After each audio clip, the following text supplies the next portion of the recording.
And very good morning. जागो लाहौर में आप सबको खुशामदीद। मैं हूं आपकी होस्ट नूरुल सहर। उम्मीद करती हूं आप सब ठीक होंगे, खैरियत से होंगे और आपके आज के दिन का आगाज़ बहुत ही खूबसूरत मुस्कुराहट के साथ हुआ होगा। व्यूअर्स, पैसा कमाना और पैसा लगाना दो मुख्तलिफ काम हैं और हमारे यहाँ अक्सर लोगों की तवज्जो इसी बात पर मरकूज़ होती है कि वो पैसा कैसे कमाएं, जबकि इन्हें इस बात का इल्म नहीं होता कि पैसा कमाने के बाद इससे कारआमदगी कैसे हासिल की जाए। हमारे यहाँ उमूमी रवैया ये है कि लोग दौलत कमा कर इसको संभालने लग जाते हैं और सर्कुलेशन ऑफ मनी के गोल्डन उसूल को भी भूल जाते हैं। लोग ये बात नहीं समझते कि पैसा कमा कर प्लॉट और घर बनाने से पैसा महफूज नहीं होता, बल्कि वो एक जगह पर जम जाता है, जिसको फ्रोज़न मनी कहते हैं। और अक्लमंदी का तकाजा है कि पैसे को बिला वजह के प्लॉट बनाने से बेहतर है कि इससे कारोबार में लगाया जाए और इससे ना सिर्फ रकम सर्कुलेट करती है बल्कि इससे कारोबारी फ़िज़ा भी बेहतर होती है। दुनिया भर की बड़ी मईशतों में लोगों का रुझान पैसे से पैसा बनाने पर होता है, ना कि पैसे को जोड़ने पर। इस तरह अगर तलबा कम उम्री से ही और दौरान डिग्री ही अच्छी स्किल सीख कर पैसा कमाने का हुनर सीखें तो ये उनकी ज़िंदगी में बड़ी कामयाबी हो सकती है। मुल्की मजमूई मईशत का दारोमदार भी कारोबारी सूरत हाल पर होता है और अगर सब लोग पैसा बनाकर बैंक्स में जमा करते जाएंगे और इससे कोई फ़ायदा नहीं उठाएंगे तो पैसा एक जगह पर जम कर ख़त्म हो जाएगा। इसीलिए समझदारी का तकाजा है कि हम कम उम्री से ही मुख्तलिफ स्किल्स जिससे पैसा कमाना सीखें उनको लर्न करें और उसके बाद उस पैसे को स्टॉक मार्केट में, बिजनेस में या ऐसी जगह पर लगाएं जिससे पैसा एक जगह पर जमने की बजाय मुल्की मईशत को बेहतर बनाने में काम आए। व्यूअर्स, ये था हमारा आज का मैसेज आप सबके लिए। अब आगे बढ़ते हैं और कुछ शहर लाहौर के मौसम के हवाले से बात कर लेते हैं। मेरे साथ नुमाइंदा लाहौर न्यूज़ मौजूद है, उनसे जानते हैं कि आज का मौसम कैसा रहने वाला है। जी बिल्कुल, बागों के शहर लाहौर के अगर मौसम की बात करता चलूँ तो गुज़िश्ता रोज़ होने वाली बारिश के बाद लाहौर का जो मौसम है वो ताहाल सर्द महसूस किया जा रहा है। लाहौर में सुबह सवेरे हवा भी चल रही है जो लाहौर के मौसम को मज़ीद सर्द बना रही है। ताहम महकमे मौसमियात की जानिब से ताहाल जो है वो मज़ीद बारिशों की पेशन गोई नहीं की गई। सुबह सवेरे लाहौर में के उफ़क़ पर हल्के और काले बादल भी मौजूद हैं जिन्होंने सूरज को अपनी लपेट में लिए हुए हैं और दोपहर के औकात में ये सूरज ज़रूर निकलने की कोशिश करेगा जिसके बायस दर्जा हरारत में मामूली सा इजाफ़ा होगा, लेकिन जैसे ही शाम होगी और सूरज ढलेगा तो उसके बाद दोबारा फिर लाहौर में एक मरतबा फिर हमें सर्दी की शिद्दत जो है वो उसमें इजाफ़ा देखने को मिलेगा। ताहम दूसरी तरफ अगर दर्जा हरारत की बात करता चलूँ तो महकमे मौसमियात के इदादो शुमार के मुताबिक आज शहर लाहौर का कम से कम दर्जा हरारत 18 डिग्री जबकि ज़्यादा से ज़्यादा 31 डिग्री सेंटीग्रेड तक जाने का इम्कान है, जबकि सुबह सवेरे लाहौर में जो दर्जा हरारत है वो 21 डिग्री सेंटीग्रेड तक रिकॉर्ड किया जा रहा है। हवा में जो नमी का तनासुब है वो 78% तक रिकॉर्ड किया गया है, जबकि वहीं पर लाहौर में जो है वो 8 किलोमीटर फ़ी घंटा की रफ्तार से सुबह सवेरे हवा भी चल रही है जो लाहौर के मौसम को मज़ीद जो है वो सर्द बना रही है। दिन भर जो है वो लाहौर में सूरज और बादलों की आंख मचौली का जो सिलसिला है वो जारी रहेगा। ताहम जो सूरज है वो अपनी निकलने की पूरी कोशिश करेगा और जिसके बायस दर्जा हरारत में इजाफ़ा होगा, लेकिन रात के दोबारा फिर इसी दर्जा हरारत में जो है वो कमी देखने को मिलेगी और रात गए तक लाहौरिये दोबारा फिर सर्दी की शिद्दत जो है वो महसूस करेंगे और आइंदा आने वाले चंद दिनों में महकमे मौसमियात के मुताबिक लाहौर के दर्जा हरारत में जो है वो मज़ीद इजाफ़े का इम्कान है और लाहौर में जो है वो मामूली तौर पर जो गर्मी है उसकी शिद्दत में इजाफ़ा होगा, उसके साथ साथ दर्जा हरारत में भी जो है वो हमें इजाफ़ा देखने को मिल सकता है। जी बहुत शुक्रिया आपका। आगे बढ़ते हैं अपने सेगमेंट की जानिब। और रोज़ाना एक्सरसाइज करना हमारी सेहत के लिए इंतहाई इम्पॉर्टेंट समझा जाता है और ये एक्सरसाइज हमारे लाइफस्टाइल को परफेक्ट बनाने के लिए भी मददगार टॉनिक है। लेकिन एक्सरसाइज करने वालों की अक्सरियत का एक सादा सा मासूमाना सवाल होता है कि वो क्या खाएं और क्या ना खाएं। जिम जाने से पहले कुछ खाएं या फिर बाद में खाएं, और खाएं भी तो क्या खाएं। रोज़ाना कितनी मकदार में कार्बोहाइड्रेट्स लें और प्रोटीन की कितनी मकदार होनी चाहिए। तो फिर ही इनके लिए एक्सरसाइज करना भी फ़ायदेमंद रहेगा। मसल्स ट्रेनिंग के लिए क्या खाना चाहिए और वज़न को कंट्रोल में रखने के लिए कैसी डाइट्स ली जाए, ये बुनियादी और सादा सवाल है जो हर एक के माइंड में होते हैं। इस हवाले से हम फ़िटनेस एक्सपर्ट उज़ैर से आज जानेंगे और फ़िटनेस ट्रेनर, जैसे कि मैंने बताया, फ़िटनेस ट्रेनर उज़ैर अतीक हमारे साथ मौजूद है। अस्सलाम वालेकुम, कैसे हैं आप? Welcome to Jago Lahore. वालेकुम सलाम, मैं ठीक, बिल्कुल, आप बताएं। अल्लाह का शुक्र है। अच्छा, सबसे पहले तो उज़ैर हमें डाइट के हवाले से बताएं, क्योंकि एक्सरसाइज के लिए एक मिथ कही जाती है कि आप खाने के फ़ौरन बाद नहीं कर सकते, तो क्या ये सच है कि खाने के बाद आपको एक्सरसाइज अवॉइड करनी चाहिए? अच्छा सर, बेसिकली इसमें दो चीज़ें होती हैं। नॉर्मली जब हम वर्कआउट करते हैं तो वर्कआउट में पैरामीटर्स ये होते हैं कि कभी भी आपने एक तो कभी भी एम्प्टी स्टमक वर्कआउट नहीं करना। अच्छा। बिल्कुल खाली पेट। अब वर्कआउट से पहले कुछ आपको certain amount of as a pre workout उसको हम बोलते हैं वो लेना चाहिए, जिसमें हम बेस्ट सोर्स जो होती है वो कार्बोहाइड्रेट्स का इंटेक कोई भी ऐसी आप ले सकते हैं, साथ में लिटिल अमाउंट ऑफ प्रोटीन। अब उसमें बेस्ट सोर्स हमें अगर मिलता है तो हम नॉर्मली आपने देखोगा कि जब इवन प्लेयर्स ग्राउंड में जाते हैं या इवन एथलीट्स होते हैं तो वो बनाना का इंटेक करते हैं just to get the quick source of energy, या खजूर खा सकते हैं, ठीक है ना। कुछ लोग जो है इलेक्ट्रोलाइट वाटर को यूज़ करते हैं ड्यूरिंग द वर्कआउट। तो ये सब चीज़ें बहुत अच्छी होती हैं। किसी ना किसी चीज़ का इंटेक बहुत ज़रूरी है वर्कआउट के दौरान, क्योंकि आपको एनर्जी चाहिए। बिल्कुल। अगर आप बिल्कुल ड्रेन होके एम्प्टी स्टमक जाएंगे तो ऑफ कोर्स आपकी परफॉर्मेंस लेवल की नहीं होगी। जब परफॉर्मेंस लेवल की नहीं होती तो फिर आपका मसल जो है वो एंगेज नहीं होता, और जब मसल एंगेज नहीं होता तो डेफिनेटली जिस वर्कआउट का पर्पस, जिसका मकसद ये कि आपको फिट करे, तवाना करे, वो ख़त्म हो जाता है। So it is very important कि जब भी आप जिम जाएँ तो जिम जाने से कम 15-20 मिनट पहले कोई भी ऐसा कोई सोर्स ऑफ एनर्जी आप ज़रूर कंज्यूम करें। ठीक है, मतलब हैवी, लेकिन प्रॉपर मील नहीं। ठीक है, हैवी मील्स के बाद नहीं। हैवी मील आपने कोई प्रॉपर मील नहीं खाना। जैसे आप कहते हैं ना कि आप रोटी चावल खा के और उसके आधे घंटे बाद फौरन वर्कआउट कर लें, नहीं। इसके लिए प्रॉपर एक ड्यूरेशन होता है, आपका डाइजेशन सिस्टम होता है, वो वर्क करता है, उसको टाइम चाहिए होता है अपना। सो नॉर्मली होता है कि अगर आपने लेट्स से लंच के बाद कोई वर्कआउट का प्लान किया हुआ कि मैंने लंच के बाद वर्कआउट करना है नून के टाइम, आफ्टरनून टाइम में, सो आपने लंच अगर लेट्स से 1 o'clock किया है, so you should go to workout at least with the break of 2 hours दरमियान में होना चाहिए। ठीक है, 2 hours के बाद हाँ, आप तो आप अगर 1 बजे लंच कर रही हैं तो आप कम से कम 3 बजे अपना वर्कआउट जिम का टाइम प्लान करें। ठीक है, ऑल राइट। अच्छा उज़ैर, अब ये बताएं कि जो एक्सरसाइज करते हैं उन लोगों को रोज़ाना कितनी अमाउंट में कार्बोहाइड्रेट्स चाहिए होते हैं और कौन से बेस्ट सोर्स हैं इसके? वेल अगेन इट डिपेंड्स, ये वेरिएशन होती है, आपके गोल पर डिपेंड करता है कि आपका गोल किस तरह का है। आप वेट लॉस में जा रहे हैं, आप मेंटेनेंस के ऊपर जा रहे हैं, आप हैवी लिफ्टिंग के ऊपर जा रहे हैं। सो नॉर्मली इसमें प्रोपोर्शन डिफरेंट होता है। अगर आप लेट्स से वेट लॉस आपका गोल है, ठीक है ना, सो उसमें आपको कार्बोहाइड्रेट्स का इंटेक जो चाहिए होता है वो almost 2 to 3 gram per kilo चाहिए होता है। ये एक कोई हार्ड एंड फास्ट रूल नहीं है, बट अगेन ये बॉडी टू बॉडी वेरिएशन आती है। बट हम जनरल टर्म में अगर बात करें तो 2 से 3 ग्राम का पर kilo of the body wait हमें कार्बोहाइड्रेट का इंटेक रिक्वायर्ड है अगर हम वेट लॉस में जा रहे हैं। अगर हम मेंटेनेंस की बात करें, सो मेंटेनेंस में यू कैन से उसको हम 3 to 5 gram per kilo of the body weight we can take.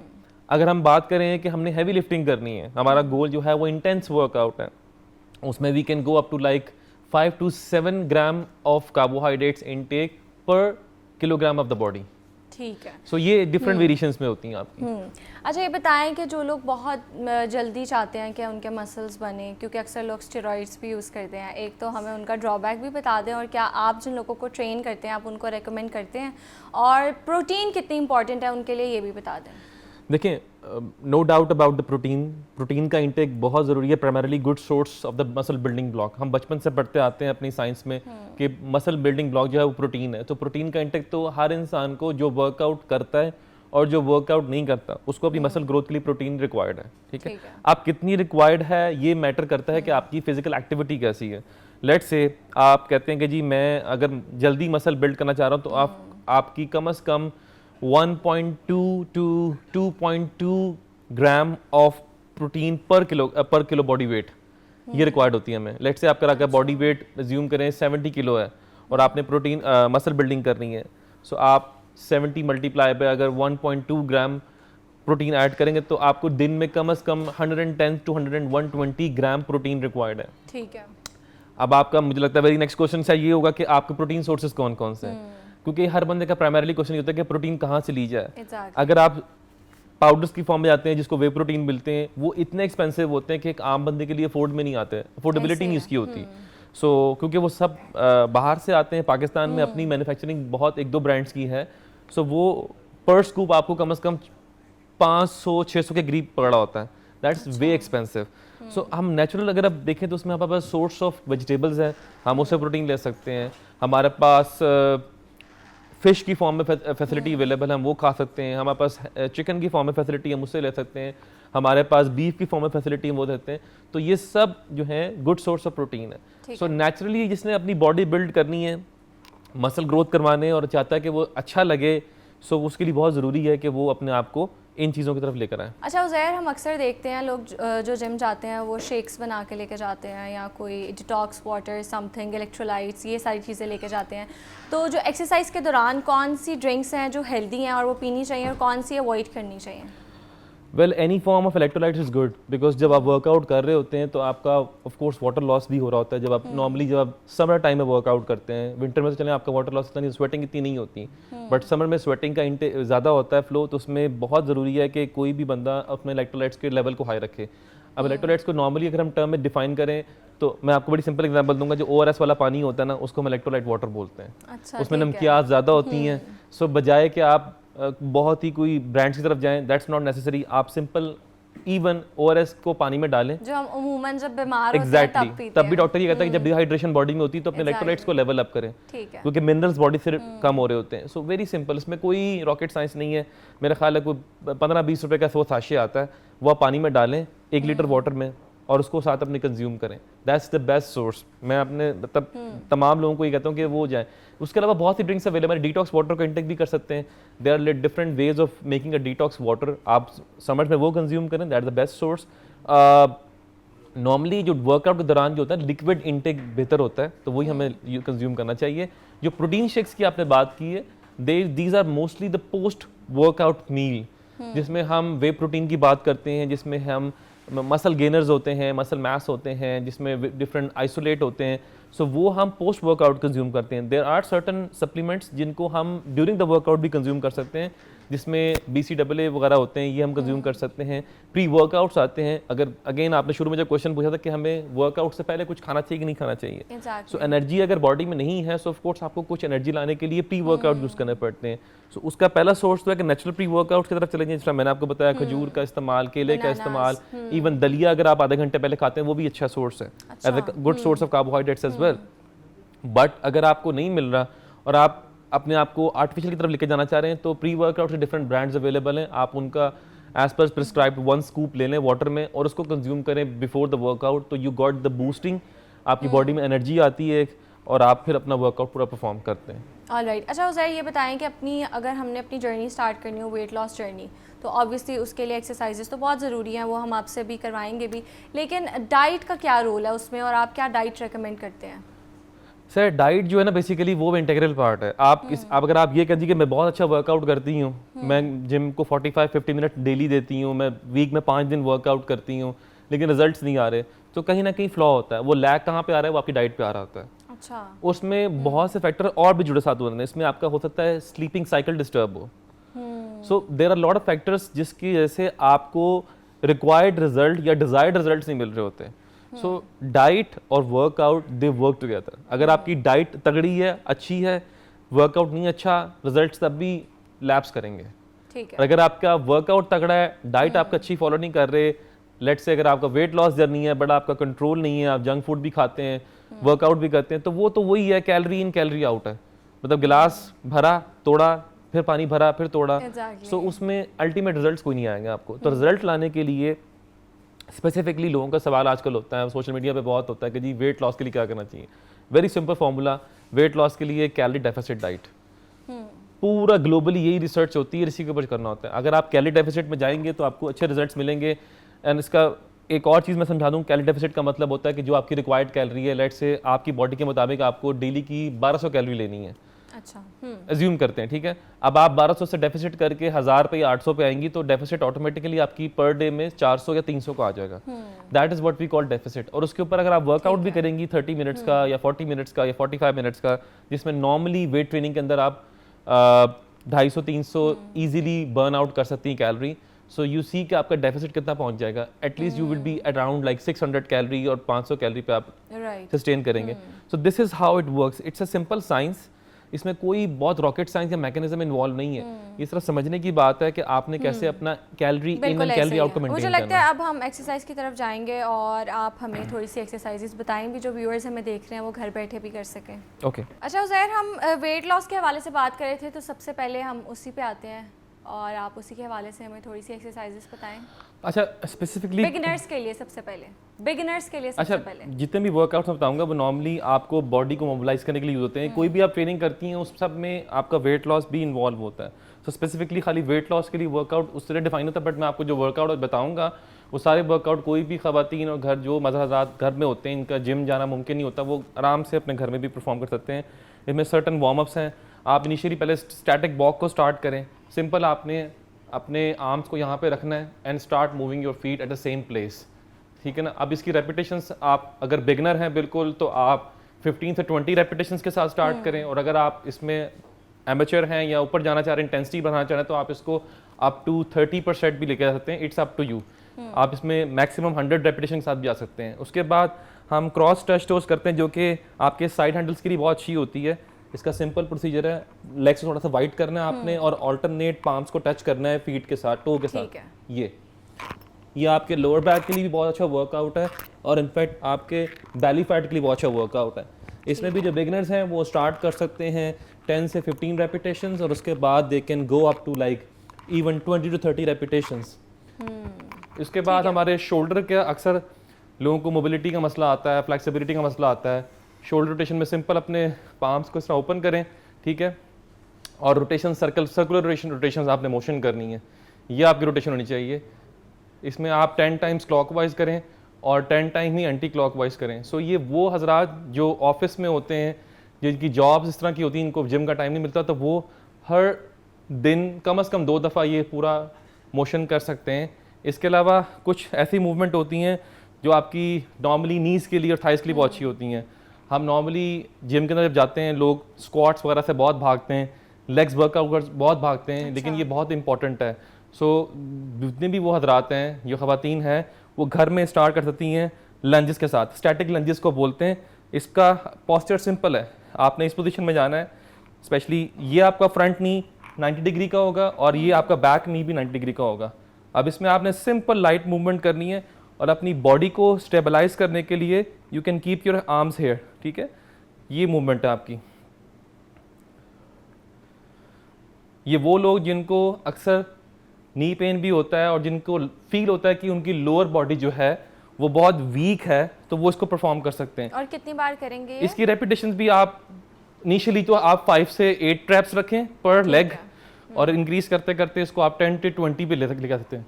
Because this is little different and difficult workout.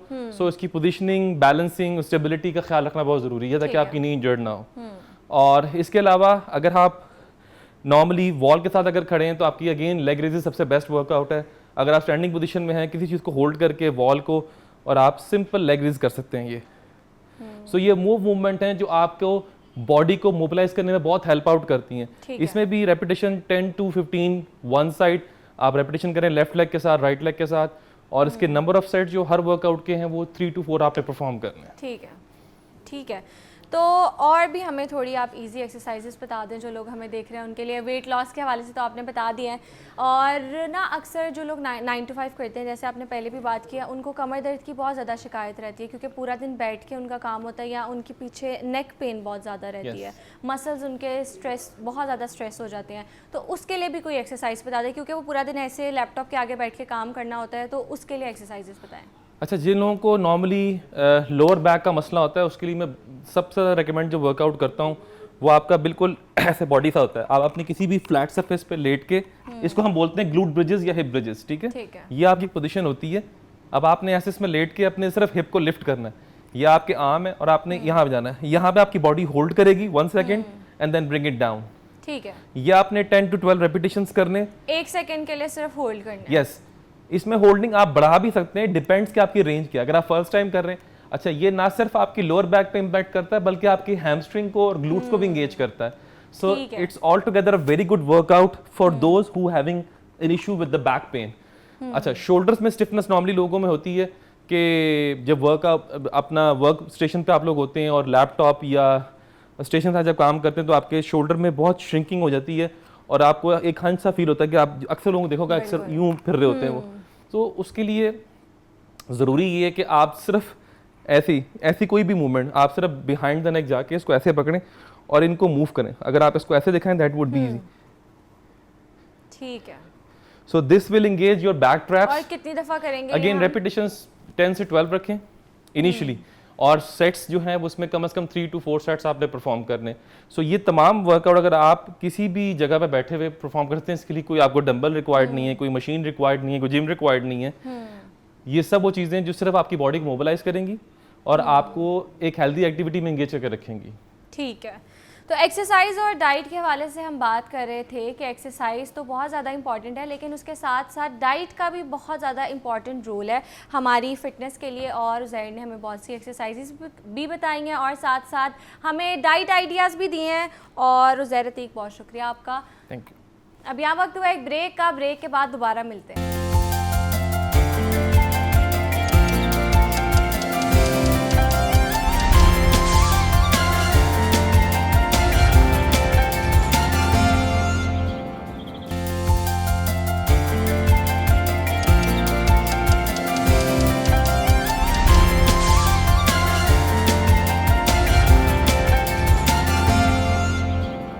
Welcome back. आगे बढ़ते हैं अपने सेगमेंट की जानिब। और हमने वज़न कम करना हो या वज़न बढ़ाना हो तो सबसे आसान है कि ख़ुद के डॉक्टर बन जाएं। ख़ुद बीमार हो गए हों या कोई दूसरा बीमार होने लगा तो जल्दी से हमारे अंदर का डॉक्टर जाग जाता है। इसके लिए छोटी सी मिसाल दूंगी जो शायद आपके नॉलेज में भी हो कि कुछ ख़वातीन को डॉक्टर विटामिन टैबलेट्स का पाबंद करेगा, तो जो फ़ायदा इनको हुआ होगा, इनकी देखा देखी कोई और भी यही टैबलेट्स लेना स्टार्ट कर देगा और एट द एंड वो ख़ुद अपने हाथों से ही अपनी सेहत का नुकसान करेंगे। और हम बदकिस्मती से ये समझने को तैयार ही नहीं है कि हर एक की फ़िज़िकल कंडीशन और मसाइल दूसरे से मुख्तलिफ होते हैं। सर दर्द होता है तो पैनाडोल खा लेते हैं और फिर चाहे इसी पर लग जाएं। तो आज के इस सेगमेंट में हम इसी हवाले से बात करेंगे। मेरे साथ मौजूद हैं डॉक्टर सलमान काज़मी। अस्सलाम वालेकुम, कैसे आप? Welcome to Jago Lahore. Thank you madam. अच्छा डॉक्टर साहब, सबसे पहले तो जो हमारा कौमी मसला है ना, हम डॉक्टर की रिकमेंडेशन के बगैर, घर में कोई बीमार है, अगर आपने उसको कोई चीज़ प्रिस्क्राइब की है तो अगली दफ़ा अगर किसी को बीमारी होगी या हल्का सा बुखार होगा तो वो सेम प्रिस्क्रिप्शन जाएगा और दिखाएगा और उस पर मेडिसिन ले आएगा। तो ये जो हम खुद के डॉक्टर्स बनते हैं, ये कितना नुकसानदेह है? ये मैडम ऐसे ही है जैसे एक बंदे को एक नुस्खा लिख दें कि नज़ला ज़ुकाम खांसी है उसे, और उसके बाद उसे कहें कि यार ये आपने दवाई इस्तेमाल करनी 3 दिन, तो अगर वो ठीक हो जाता है तो वो संभाल के रख लेता है, और 6 महीने बाद भी बीमार होता है, उसके घर में उसका बच्चा या बीवी या कोई भी, तो उसे कहता है कि वही नुस्खा निकालो डॉक्टर साहब वाला और वही ले आओ। और उसके अलावा एक और बहुत बड़ा मसला ये है कि बहुत सारे मेडिकल स्टोर्स पे लोग जाते हैं, और मेरा ख्याल है कि 70% लोग जो है वो मेडिकल स्टोर पे जाते हैं, उसे कहते हैं कि सीने में दर्द है, खांसी है, ये है, वो है, आप दवाई दे दें। वो पूड़ी बना के दे देता है, वो खा लेते हैं। मगर इसमें बहुत सारी दफ़ा जो इंपॉर्टेंट चीज़ है वो देखें, जैसे बंदे को सीने का दर्द हो रहा हो सकता है उसे दिल का मसला हो रहा हो और वो दवाई ले ले मेडिकल स्टोर से और खा ले और मर जाए, या इंजेक्शन लगवा ले रास्ते में जाता हुआ किसी अताई डॉक्टर से कि यार दर्द का टीका लगा दे, और दर्द हो उसे दिल के अटैक का, तो वो मिस हो जाए। कई दफ़ा इस तरह होता है, सांस ख़राब हो रहा होता है, वो मेडिकल स्टोर वाला समझता है, कहता चलो कोई बात नहीं, ये दमे का अटैक है, आप इनहेलर ले लें। ये नहीं वो देखता कि ये दिल फेल हो रहा है, इस बंदे का हार्ट फेलियर का मरीज़ है। तो इसलिए जब तक बेसिक मेडिसिन की ना पता हो, किसी को दवाई प्रिस्क्राइब करने का मतलब है कि आप उसे मार भी सकते हैं। और ज़रूरी नहीं है कि जो एक आम आदमी समझ रहा है कि इस बंदे को ये है, जैसे बहुत सारे लोग जो हैं वो कहते हैं कि सर दर्द हो रहा है तो वो कहते हैं चलो आप डिस्प्रिन खा लो या पैनाडोल खा लो। ये नहीं देखते कि हाइपरटेंसिव तो नहीं है मरीज, ये तो नहीं कि उसका ब्लड प्रेशर 240/120 हुआ है। पैनाडोल तो हम कैंडी समझ के खाते हैं, वो स्वाब मिलता है हमें, तो क्या ये भी हम ऐसे खा सकते हैं? देखिए ये कुछ ओवर द काउंटर दवाइयाँ जिनकी एक लिमिटेड मिकदार जो है वो आप खा सकते हैं बगैर प्रिस्क्रिप्शन के लेके, जिसमें ये भी आती है और भी कुछ थोड़ी दवाइयाँ, कोई लोशन है, इस तरह की चीज़ें। मगर ये कि ओवरऑल अगर आप देखें तो ये बहुत बुरा रवाज है इस मुल्क में कि यहाँ लोग हर बंदा अपनी मर्ज़ी से इलाज कर रहा है, मर्ज़ी से एंटीबायोटिक्स इस्तेमाल कर रहा है। एक एंटीबायोटिक 3 दिन 4 दिन खाता है, उसके बाद उसको छोड़ता है, फिर दूसरी शुरू कर देता है, और अल्टीमेटली उसका फैसला करना है एक मेडिकल स्टोर वाले ने या किसी अताई ने। जो क्वालिफाइड डॉक्टर्स हैं उनके पास तो हार्डली पहुंचता है मरीज़। हालांकि अब अवेयरनेस हो गई है, लोग सोशल मीडिया इस्तेमाल करते हैं, वो देखते हैं कि लोग मर भी रहे हैं, बीमार भी हो रहे हैं, गुर्दे भी फेल हो रहे हैं। और ये मैक्सिमम एक जो इसमें एक रोल है वो लोगों का अपना है, क्योंकि लोगों का हेल्थ के हवाले से बिल्कुल किसी किस्म का कोई वो नहीं है। मतलब एक होता है ना, जिस तरह आपका एक प्रायोरिटीज़ में होती है, लोगों की हेल्थ प्रायोरिटीज़ में नहीं है, फोकस ही नहीं है उनका फोकस अपनी ही नहीं health है। वो पे। कहते हैं कि यार बस हेल्थ पे पैसे ना लगे, खाने पीने पे हम बर्गर पिज़्ज़े ये वो खा लें, उसके 2 4 5 10 हज़ार लग जाए, मगर इलाज मुआवजे पे हमारा टेडी पैसा ना लगे। और टेस्ट तब तक नहीं कराते जब तक, जैसे आप इधर किसी बंदे को कहें कि यार आपका पेट निकल आया तो आप ये टेस्ट कराएं, ये आप फास्टिंग लिपिड प्रोफाइल करा लें, ये वो, तो वो कहेगा यार मैं क्यों कराऊं, ये ना हो कि कोई बीमारी निकल आए मुझे। तो भाई बेहतर है कि निकल आए तो पहले ही पता लग जाए, तो इलाज हो जाए, बजाय इसके कि आखिरी स्टेजों पे आके तो बिल्कुल पता लगे। जैसे एक बंदा है, उसको मैं कहा कि यार ये आप काले यरकान पे लगता है, आपकी ना आंखें थोड़ी पीली हुई हैं, तो आप ये हेपेटाइटिस बी सी और इस तरह के ना ये टेस्ट करा लें, मैं लिख देता हूँ आपको। तो उसने कहा नहीं डॉक्टर साहब, अगर कुछ निकल आया तो फिर क्या होगा। तो मैंने कहा कि भाई बात यह है कि अगर बाद में पेट में पानी भर गया, खून की उल्टी आ गई, पैर सूज गए, जिगर फेल हो गया, उससे बेहतर नहीं कि अभी निकल आए। ताकि अभी आप एक गोली खाएंगे 3 महीने तो आप ठीक हो जाएंगे, बजाय इसके कि आप इस इंतज़ार में बैठे हैं कि जब सब कुछ ख़त्म हो जाएगा। अक्सर लोग हैं आपको मिलते हैं, वो कहते हैं जी रोज़ सर में दर्द होता है, रोज़ सर में दर्द होता है, हल्का फुल्का दर्द हो सकता है, उनका ब्लड प्रेशर बहुत ज़्यादा रह रहा हो मुसलसल, और किसी दिन ब्रेन हैमरेज हो जाए, उन्हें फालिज हो जाए, टांग और बाजू चलने से रह जाए, वो वैसे ही उनकी एक जान खतरे में पड़ जाए, मगर वो गोली नहीं खाएंगे ब्लड प्रेशर की। रोज़ाना की बुनियादों पे आपको अस्पतालों में बहुत हाइपरटेंसिव मरीज़ आते हैं, मुसलसल आते हैं, जिनको ब्रेन हैमरेज हुआ होता है। इसका मतलब है लाहौर की आबादी एक बड़ी तादाद जो है वो ब्लड प्रेशर का शिकार है, जिसका उन्हें पता ही नहीं है कि उन्हें है। तो जिस दिन उनकी नाली फट जाएगी दिमाग में, उस दिन वो आ जाएंगे। तो बेहतर नहीं कि अगर वो अब तो एक हम तो ये इवन प्रमोट कर रहे हैं कि जो बड़े बड़े शॉपिंग मॉल्स हैं इनके अंदर भी ब्लड प्रेशर अपरेटस लगाए जाएँ, ताकि लोगों को फील हो कि यार आते जाते चलो चेक तो करा लें यार। जैसे वजन करने की मशीनें देखा आपने लोगों ने लगाई हैं, शौकिया कि यार अब चलो हाँ कि चलो जी वजन कर लेते हैं। तो वजन करने से भी मैं कहता हूँ कि एक अच्छी बात है कि अंदाज़ा तो होता है उन्हें कि यार मेरी वजन 100 किलो से भी ज़्यादा हो गया है, तो और यार मैं तो बड़ी बीमार हो जाऊंगा। और अक्सर लोग बीमार हैं, सबसे बड़ी बीमारी ये माशरे में ओबेसिटी है, और सेंट्रल ओबेसिटी यानी कि पेट मोटा हो जाता है लोगों का। वो इतने मोटे वैसे नहीं होते जितना उनका पेट बाहर आ जाता है, और वो इसलिए आता है क्योंकि डाइटरी हैबिट्स इतनी ख़राब हो चुकी हैं, खाना पीना इतना ख़राब हो चुका है, बर्गर खा रहे हैं और जो रिफाइंड आटे की रोटियां खा रहे हैं, और उसके अलावा बहुत ज़्यादा चावल चीनी का इस्तेमाल कर रहे हैं। इन चीज़ों की वजह से लोग बहुत बीमार हो रहे हैं, प्रोसेस फूड्स की वजह से लोग बहुत बीमार हो रहे हैं।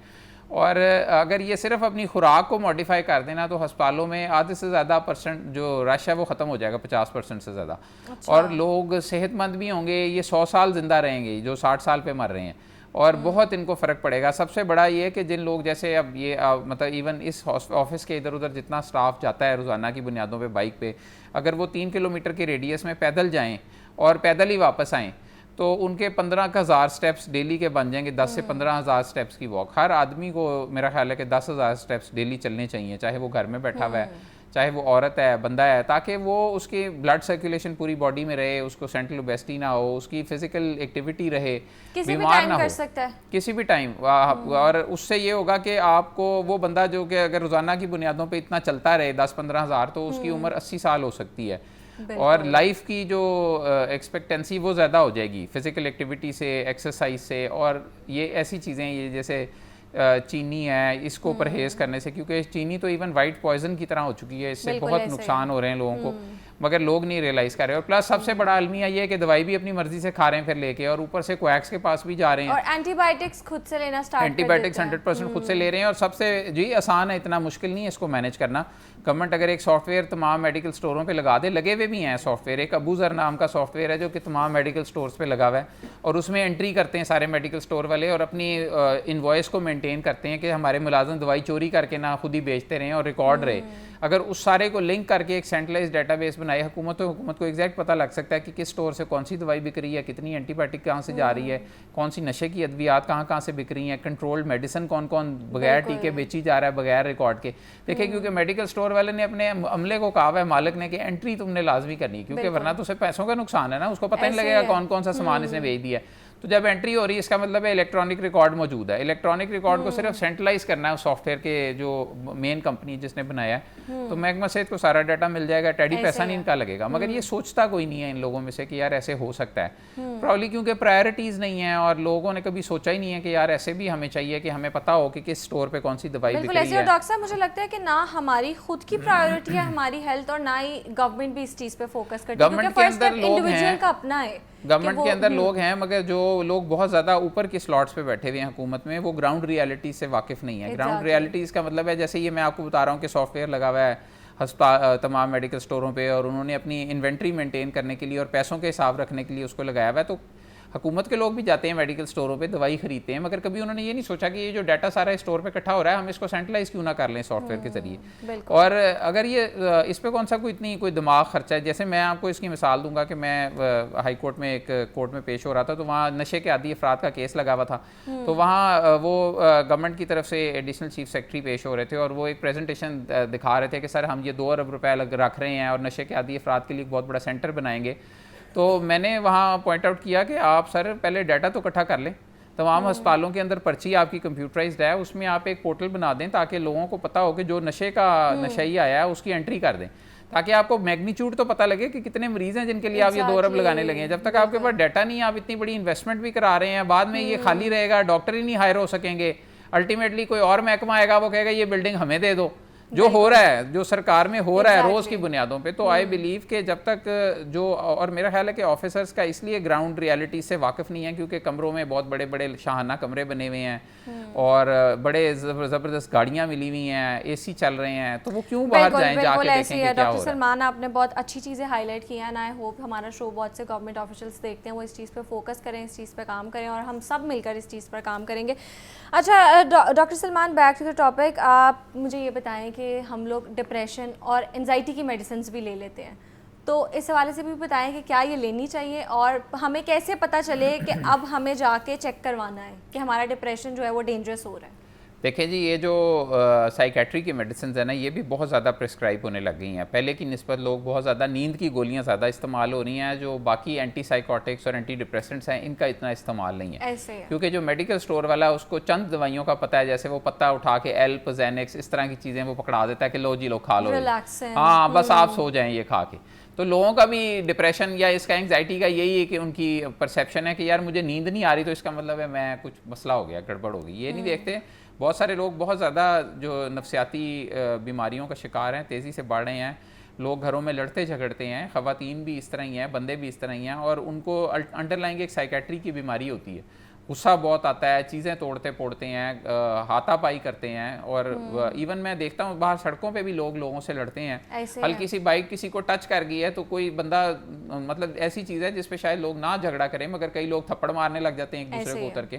तो ये बहुत ज़रूरी है कि अगर किसी को ऐसी कोई अलामात आ रही हैं, या इवन कई दफ़ा लोग आपके घर में अगर एक ऐसा मेम्बर है जो कि ये सब कुछ कर रहा है, तो आप लोग बाकी देख रहे हैं, उसको इंसाइट नहीं है कि मुझे कुछ हो रहा है, मगर ये कि उसको लाजमी जो है मेरा ख्याल है कि दिखा लेना चाहिए। डिप्रेशन में जैसे अगर आप सारी अर्ली मॉर्निंग उठ जाते हैं, सबसे पहले रोते रहते हैं, आपका किसी चीज़ में दिल नहीं लगता, या बहुत ज़्यादा आपको गुस्सा आता है, सुसाइडल आइडियाज़ आते हैं कि यार ये जो लाइट जल रही है इसको मैं इसमें हाथ लगा के, करंट लगा के मर जाऊँ, या इस तरह का ये जो यार ये कोई चीज़ तोड़ दूँ, जैसे ये वॉज पड़ा है मैं इसको तोड़ दूँ, या कोई इस तरह की आपको लग रहा है कि यार कोई बंदा है जो कि मुझे कह रहा है कि यार ये जला दो इस चीज़ को। तो इस तरह की आइडिएशंस, और कई दफ़ा लोग फैमिली मेम्बर्स शेयर करते हैं दूसरे से कि यार मुझे इस तरह थॉट्स आ रहे हैं, तो उसको फौरी तौर पे साइकेट्रिस्ट को दिखाएं और ख़ुद सेल्फ मेडिकेशन ना करें, उसको उसकी दवाई एडजस्ट करा लें। 2 से 3 महीने दवाई खाने के बाद वो बंदा बिल्कुल ठीक हो जाएगा, नॉर्मल हो जाएगा। अच्छा, ऐसे कितने एम्प्लॉयज़ हैं इवन हॉस्पिटल के मैंने देखे जो कि बड़े एग्रेसिव थे, और कुछ लोग आपको नज़र आते हैं ना ऐसे ऊँचा ऊँचा बोलते जा रहे होते हैं, उनको ट्रीट किया, वो ठीक हो गए और अब परफेक्टली फाइन है। मगर मैं उस वक्त की स्टेट को उनकी याद करता हूँ और अब की स्टेट को देखता हूँ तो कहता हूँ कि यार देखो, एक बंदा जो कि जिसको पागल हो जाना था, जिसको लोग कहते पागल हो गया, उसको हमने एक प्रोडक्टिव मेंबर सोसाइटी का बना दिया, बजाय इसके कि हम उसे कहते कि यार तुम ये नींद की गोली ये खाई जाओ, 0.5 mg खाई जाओ रोज़, तो अल्टीमेटली वो किसी काम का न रहता, उसकी अंडरलाइन डिजीज़ वैसे की वैसी रहती है और वो एग्रेवेट होता या खुदकुशी कर लेता या कोई और ऐसी चीज़ हो जाती। खुदकुशियाँ भी आप देख रहे हैं कि स्टूडेंट्स के अंदर आ गई हैं और लोग कर रहे हैं, रोज़ाना की बुनियादों पे मैं देखता हूँ लोग एसिड पी के आ गए हैं, कोई गोली खा के आ गया है, कोई नींद की 10-15 गोलियाँ खा ली हैं। ये क्यों हो रहा है सारा कुछ? तो प्रॉब्ली लोग, एक तो एक्सपेक्टेशंस लोगों की बहुत ज़्यादा हैं, हर बंदे को एंड्रॉयड फ़ोन चाहिए, एक है तो कहता है 2 हो, एक गाड़ी है तो कहता है 2 हो मेरे पास, अब ये छोटा 3 मरले का घर है तो मेरे पास 10 मरले का हो। ठहराव नहीं है ना, और ग्रेटफुल नहीं है बेसिकली। अच्छा डॉक्टर साहब ये बताएं कि हमारे पास लास्ट मिनट है, सप्लीमेंट्स और जो हमें ये चीज़ें रेकमेंड करते हैं, क्या ये लेना सेफ है, और जो विटामिन टैबलेट्स वगैरह? देखिए जी, ये जो आजकल बहुत ज़्यादा हर्बल मेडिसिन और सप्लीमेंट्स इस किस्म के आ गए हैं जिनकी कोई ब्रांडिंग का पता नहीं लगता कि ये किसके बनाए हुए हैं, वो बिल्कुल सेफ़ नहीं है। हम अगर किसी बड़ी कंपनी के हैं जिसका आपको पता है और ड्रैप की अप्रूवल उसकी वेबसाइट पे ड्रैप की शो हो रहा है कि ये दवाई ड्रैप ने रजिस्टर की हुई है, तो आप उसे इस्तेमाल कर सकते हैं। मगर अगर उसकी अप्रूवल के बारे में आप श्योर नहीं है, हमने ड्रैप के साथ रिक्वेस्ट की थी, ड्रैप ने एक वेबसाइट बना दी है पूरे पाकिस्तान के लिए, उस पर किसी भी दवाई की आप रजिस्ट्रेशन को सर्च कर सकते हैं कि वो रजिस्टर्ड है और उसकी प्राइस शो हो रही है। हाल उसकी अवेलेबिलिटी नॉन अवेलेबिलिटी स्टेटस अभी नहीं शो हो रहा है, ये भी हम ड्रैप के साथ इन निगोशिएशंस हैं कि वो एक उसी वेबसाइट पे कॉलम डाल दें कि ये दवाई पाकिस्तान में किस जगह पे अवेलेबल है, ताकि जैसे किसी को कुत्ता काट गया तो उसे इम्यूनोग्लोबुलिन चाहिए तो उसे पता तो हो कि मैंने कहाँ से लेना है। बिल्कुल ऐसा ही है। अद्वियात के हवाले से बात हो रही थी कि हम डॉक्टर की जो प्रिस्क्रिप्शन के बगैर खुद अपने डॉक्टर बन जाते हैं और फार्मेसी पे जाके खुद से एंटीबायोटिक्स लेते हैं, इनके हमारी बॉडी पर कितने एडवर्स इफेक्ट्स हैं, इस हवाले से हमने बात की, और साथ साथ सप्लीमेंट्स और विटामिन्स के हवाले से भी बात की है कि वो उनका लेने का सही तरीका क्या है। मेरे साथ मौजूद है डॉक्टर सलमान काज़मी, बहुत शुक्रिया आपके वक्त का। आगे बढ़ते हैं और कुछ किताबों के हवाले से बात कर लेते हैं। मेरे साथ मौजूद हैं प्रोफेसर अहमद हमाद। देखते हैं आज वो हमारे लिए कौन सी किताब लेके आए हैं, उनकी तरफ चलते हैं। महूडंड झील मोहब्बत का दूसरा नाम है। कहते हैं आप किसी से मोहब्बत करो तो मुमकिन है आपको बदले में मोहब्बत ही मिले। महूडंड झील की मोहब्बत भी ऐसी ही है। गो के अभी हम सफ़र में ही थे, मगर महूडंड के सफ़र में हमें ऐसा मकाम मिला जिससे मोहब्बत की खुशबू आती थी। इस रास्ते में बहुत सी खूबसूरत आबशारें और चश्मे हैं। कुछ आबशारें इतने दिलकश हैं कि उनको देखकर आगे कदम रखने को दिल ही नहीं करता। यहाँ चश्मा आब शफ़ा है, ऐसा खूबसूरत तरीन चश्मा है, जैसे जो जड़ी बूटियों से उन्होंने बताया कि जड़ी बूटियों से मिल के ये इसका पानी निकलता है। इस चश्मे का पानी ठंडा भी है और मीठा भी। कहा जाता है कि अगर किसी को जोड़ों की बीमारी हो और वो इस चश्मे में नहा ले तो इसकी बीमारी ख़त्म हो जाती है। इस पानी को कुदरत ने शफ़ा जैसी नेमत से नवाजा है। चूँकि बार बार महूडंड का जिक्र आ रहा है तो यकीनन आपने कुछ थोड़ा सा गेस कर लिया होगा कि ये महूडंड के बारे में ही एक सफ़रनामा है महूडंड। और इसकी जो लिखारी हैं वो एडवोकेट मरियम चौधरी हैं और झील के पानियों पर लिखा हुआ सफ़रनामा। मैंने इस सफ़रनामे को कुछ अरसा पहले मुझे इन्होंने भेजा। मैंने इसको 1-2 दफ़ा पढ़ना शुरू किया, पढ़ के फिर रख दिया। मैंने कहा कि ये एक नो आमोज़ लिखारी की तहरीर है तो कोई बात नहीं, आराम से मैं पढ़ लूँगा। जब इतना मतलब जिस तरह किसी बड़े आदमी की तहरीर को बड़ा डेडिकेटेड हो के बंदा बड़ी अटेंशन के साथ पढ़ता है, मैंने कहा कि ये चलते फिरते भागते दौड़ते पढ़ लेंगे। और जब मैंने पढ़ना शुरू किया, मतलब वर्क गर्दाने के बाद मैंने यही फ़ैसला किया था कि इसी तरह पढ़ेंगे। लेकिन जब कुछ अरसे के बाद मौसम बदला, मेरी किताबों में से मैंने ये किताब निकाली और इसको पढ़ना शुरू किया तो मैंने कहा कि बात तो ये दुरुस्त है कि इसको इसी तरह ही पढ़ा जा सकता है, उठते बैठते, बहुत ज़्यादा डेडिकेशन की और या अटेंशन की भी ज़रूरत नहीं है।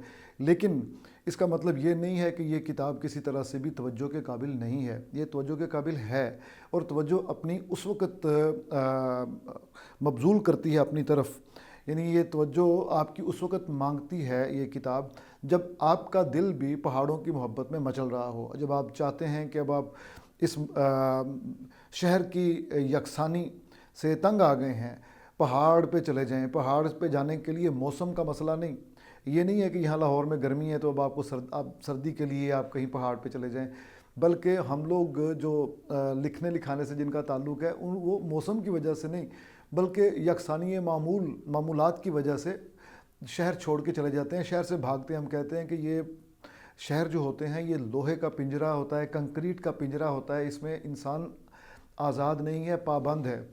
और जिन्हें सोने के पिंजरे में ग़िज़ा मिल जाए चांदी की, है ना एक बड़ा मशहूर शेर जो हम बचपन में सुनते थे, उन्हें फिर उम्र भर आज़ादियाँ अच्छी नहीं लगती। तो ये शहर ऐसा है, ऐसा सोने का पिंजरा है जहाँ ग़िज़ा चांदी की मिल जाती है तो फिर बाहर घूमना अच्छा नहीं लगता। लेकिन वो जो रोमांटिसिज्म की एक तहरीक थी ना जी कि बैक टू द विलेज, वो लगता है कि हर इंसान के अंदर मौजूद है। तो पहाड़ों से, चश्मों से, दरियाओं से मोहब्बत इंसान की सृष्टि में है और इसकी एक बड़ी दिलचस्प वजह बाज़ लोग बयान करते हैं और वो ये है कि चूँकि इंसान को जन्नत से निकाला गया था, सैयदना आदम अलैहिस्सलाम हमारे जो अबू अल अंबिया भी हैं और हमारे सब के जो जद्द अमजद हैं, आप जन्नत में तशरीफ़ फरमा थे माँ हवा के साथ, और जन्नत के जो नक्शा कशी कुरान हकीम में मौजूद है वो यही है कि वहाँ दरख्त हैं और दरिया हैं और झीलें और ख़ूबसूरत जो है नज़ारे हैं। तो इंसान जब इस दुनिया में भेजा गया तो यहाँ उस दुनिया को मिस करता है, और उसकी सृष्टि में जंगल से, पहाड़ से, नेचर से, फितरत से मोहब्बत जो है उसकी सृष्टि में डाली गई है, क्योंकि वो जन्नत को याद करता है। और नेक अमल भी इसीलिए करने चाहिए कि दोबारा आप उसी घर में वापस चले जाएं। तो ये पहाड़ों से मोहब्बत, फितरत से मोहब्बत इंसान की फितरत में शामिल है, नेचर में शामिल है। तो मरियम ने बार बार झील महूडंड का जिक्र किया, और झील महूडंड के बारे में ये कहा जाता है कि ये पानी इसका पानी जो है ना अपना रंग बदलता है, और इन्होंने भी उस दरिया का जिक्र किया कि दरिया बार बार रंग बदल रहता है। इसके अलावा इन्होंने अपने जो शरीक हयात हैं उनका बड़े वालहाना अंदाज में जिक्र किया, और उन्होंने कहा कि ये दरअसल ये सफ़रनामा नहीं है, मोहब्बतनामा है। और मुझे बड़ा अच्छा लगा, आज़र साहब का बड़े अच्छे तरीके से इन्होंने जिक्र किया, और बार बार जिक्र किया, कहीं कहवा पीते हुए, कहीं टहलते हुए साहिल पे, छोटा महूडंड पे, फिर मेन पे, फिर वापस आते हुए उन्होंने जैसे जिक्र किया, फिर अपनी कार का जिस अंदाज से जिक्र करती रही हैं, फिर वहाँ पे अब्दुल समद साहब के साथ जो इनके जो वो थे एडवेंचर्स थे। अच्छा, मज़े की बात यह है कि वो मोटरवे जो हमारा रोज़ का आने जाने का मामूल है, जिसको हम वैसे ही बल्कि जमाइयाँ लेते हैं कि यार कितना तवील सफ़र है, उस मोटरवे को भी इन्होंने एक फ़नकार की आंख से देखा है। वो शोबे से वकील, लेकिन हसास दिल है ना, और लिखारी हैं, इनमें लिखारी बनने का पोटेंशियल बहुत ज़्यादा है। तो इन्होंने उस मोटरवे को भी खूबसूरत बना दिया इस सफ़रनामे में। बड़ा अच्छा लगता है जब ये कलर कहार जाती हैं, वहाँ पे यालाबारी देखती हैं और कहती हैं कि यालाबारी से मोहब्बत मुझे जब भारी पड़ने लगी, यानी वो जो ठंडक बहुत ज़्यादा होगी और मेरे हाथ लाल होने लगे, तो फिर मैंने उनसे जान छुड़ा ली या उनसे रुखसत ले ली। तो फ़िक्रा बनाने का हुनर आता है, मुशाहिदा बहुत अच्छा है। एक चीज़ की कमी है, वो है ग्रेट मास्टर्स का मुताला। इनको चाहिए कि ग्रेट मास्टर्स का मुताला करें। इनके अंदर कहानी सुनाने की अल्लाह ताला ने जो है ना फितरत इनके अंदर रखी हुई है, मादा है इनके अंदर कहानी सुनाने का, स्टोरी टेलिंग का। और उस स्टोरी टेलिंग को शार्पन कैसे किया जा सकता है? ग्रेट मास्टर्स को पढ़ के, दोस्तोयेव्स्की को, लियो टॉल्स्टॉय को, यहाँ मोपसां को, पाकिस्तान में जो अजीम लोग लिखारी हैं, अब्दुल्ला हुसैन है और इंतज़ार हुसैन है, मुस्तनस हुसैन तारड़ लिविंग लेजेंड है, इन सब का बेहतरीन जो काम है वो पढ़ें और बार बार पढ़ें। अब देखें ना, इस सफ़रनामे में उन्होंने कहा कि अब मैंने उसके बाद फिर मैंने अपनी फेवरेट गज़ल लगा ली, मुझसे पहली सी मोहब्बत मेरे महबूब न मांग। तो ये गज़ल तो नहीं है ना जी, ये तो नज़म है फैज़ साहब की। तो इस तरह की गलतियाँ भी इम्प्रूव हो जाती हैं, इंसान साहिब मुताला हो, बहुत ज़्यादा उसने मुताला कर रखा हो। फिर ये कि जब आप किताब शाया करते हैं ना, तो ये डॉक्यूमेंट बन जाता है, रिकॉर्डेड डॉक्यूमेंट।